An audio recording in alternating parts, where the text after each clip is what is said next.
Even as we speak, a Klingon warship is on its way. We estimate arrival within the hour. I imagine the Klingons will be quite angry. You're under attack by superior Federation forces. It wasn't bloodshed I wanted! Wait! Come back! I'm not done mispronouncing things. Hand over all your wascally wabbits.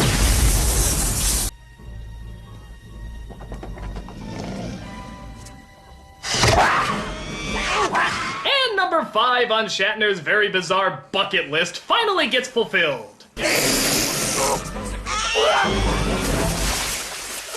That's right, cats don't dance. No more pussyfooting around. Forget it, Jake. It's Chitara. Oh, let's face it, it's better than... Hold your horse, Captain. I at least gave you the option of 3 to hate. But it turns out Sybok has used his power to brainwash the hostages, and now they have Kirk captured as well. Sybok and Spock recognize each other as old friends from long ago, but Spock still refuses to join him. Thus, they're forced to fly Sybok back to their ship, all while the lead singer of KISS closes in on them. To get us inside and re-raise the shields will take Exactly 15.5 seconds. an eternity during which we'll be vulnerable to Klingon attack. He speaks the truth. Wait a minute, don't they have a Klingon general there? Why don't they just use him to tell the guy to stand down? Fly her in manually. Or, this works too. Warp speed now.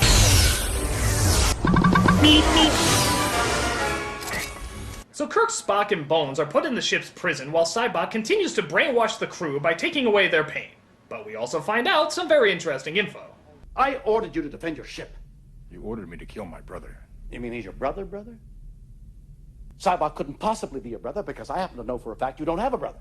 Technically, you are correct. You see? I have a half-brother.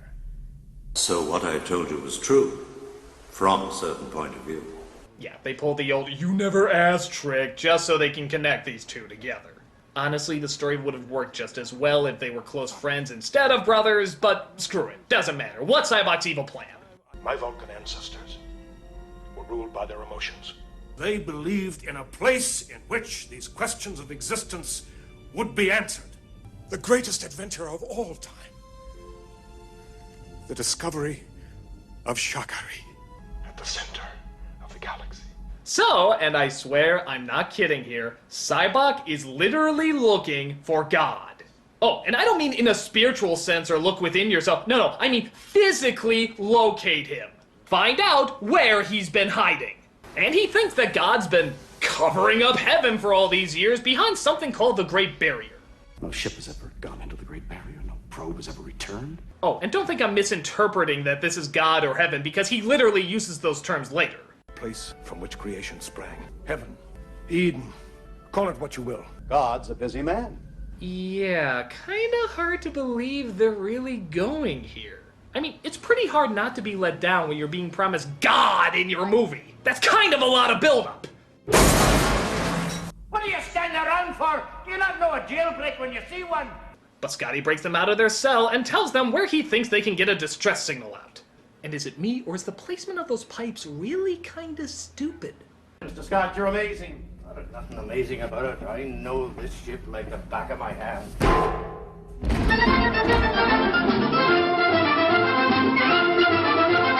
They start climbing to get to their location, but Spock believes he has found a faster way. I believe I found a faster way. Oh, and never mind the obvious shadow of the lift holding him up. I'm sure it's just the shadow of his really fat wallet in his back pocket or something. It appears we're too heavy. Must be all those marshmallows. Fire the rockets!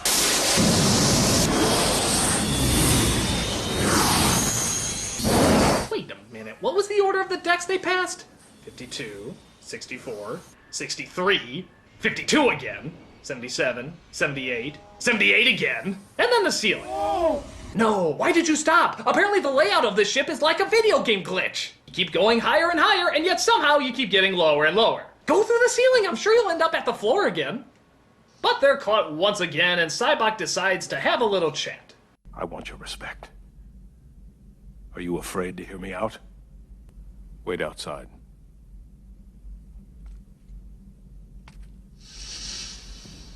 Okay, beat him up. I mean, come on, guys! You outnumber him 3-1! He has no weapons, just hold a knife up to his throat and say, "Give me back the goddamn ship, you pointy ear Sean Connery!" Your pain is the deepest of all. I can feel it. Can't you? But instead, we see Cybok try to take away the pain of Bones and Spock, in the hopes of winning them to his side. Father? Oh my God, don't do this to me. I'm here.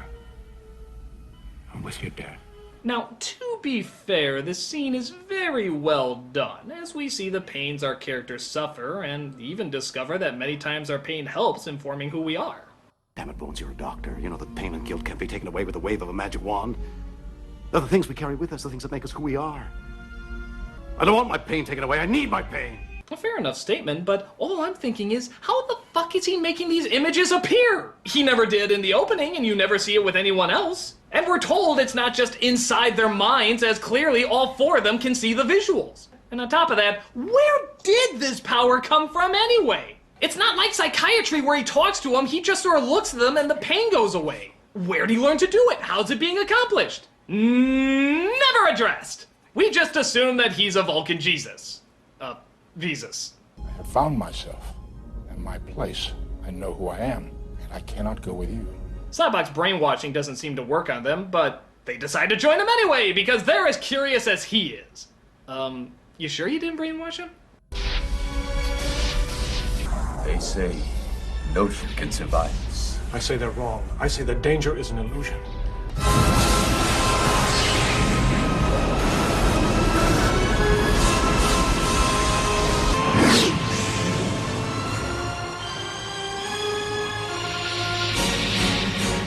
Apparently it is an illusion, because not only do they make it through with no problem whatsoever, I mean, the ship doesn't even shake, but they literally do it in the span of just a couple of seconds.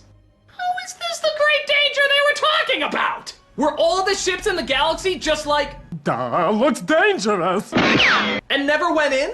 What kind of explorers are these? The boldly go where no man is go. Bullshit! To cowardly run away from anything that looks different! The Great Barrier is about as threatening as the Ring of Fire from Finding Nemo! Terrifying! So they take a shuttle down to planet Heaven, come across something big.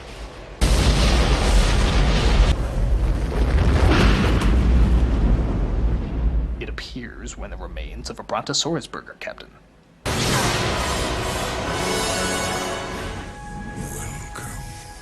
Is this the voice of God? One voice, many faces.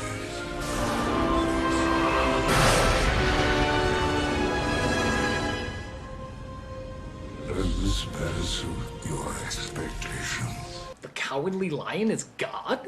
I'm the Messiah. I'm the Messiah. Hallelujah.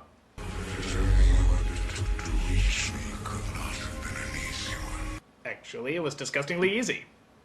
Kind of like stepping through a light fog. And how did you breach the barrier? With a starship. Could it carry my wisdom beyond the barrier? Excuse me, Yes, Kirk, do you ingeniously want to point out the painfully obvious? what does God need with a starship?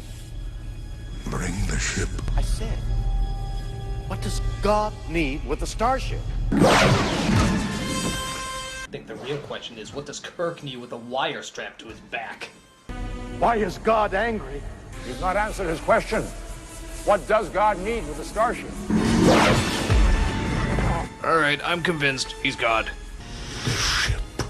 I must have the ship. Now, to be fair, according to most texts, God has asked for a lot of bizarre things. Jesus, die on the cross. What? Abraham, kill your son. Moses, wander through the desert for about 40 years. Asking for a starship almost sounds reasonable. An eternity I've been imprisoned in this place. But they are now convinced that this is not any God at all. So, what is he then? Reveal yourself to me.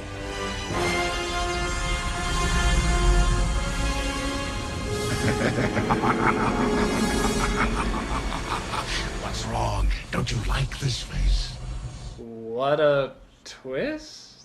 I don't even get it. It's him, but it's not him? They never really explain it. This is my doing. This is my arrogance. My vanity. I am you, and you are me. I am you. You and me? I am you. So Cybok tries to fight off the... whatever, as Kirk has his ship fire a torpedo at it. It kills Cybok, but doesn't seem to destroy the entity. But the teleporter starts working, but can only beam up 2 people, so Kirk says beam up Spock and Bones.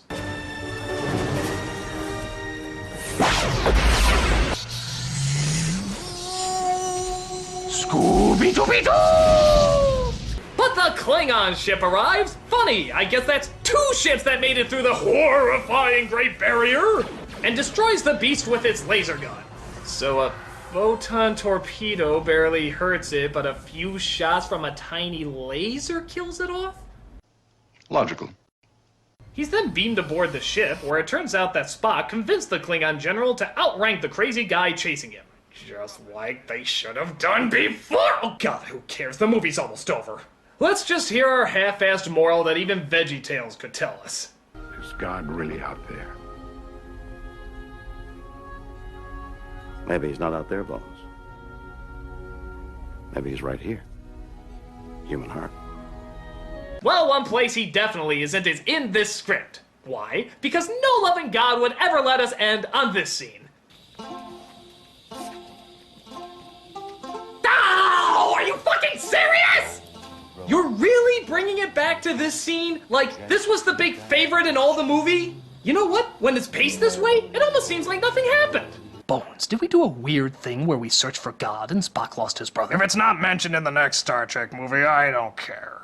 Merrily, merrily, merrily, life is but a dream. Roll, roll the credits, quickly cross the screen. Oh, thank you. Whew, that was Star Trek V, and let me tell you, for a movie about finding God, I really feel like nothing was accomplished.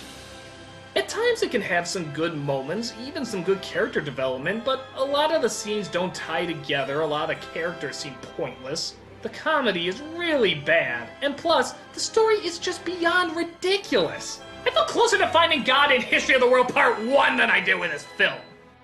And granted, the next film is a lot better, but we still have a whole nother generation of movies to fuck it up. I'm the Nostalgia Critic, I remember it, so you don't have to.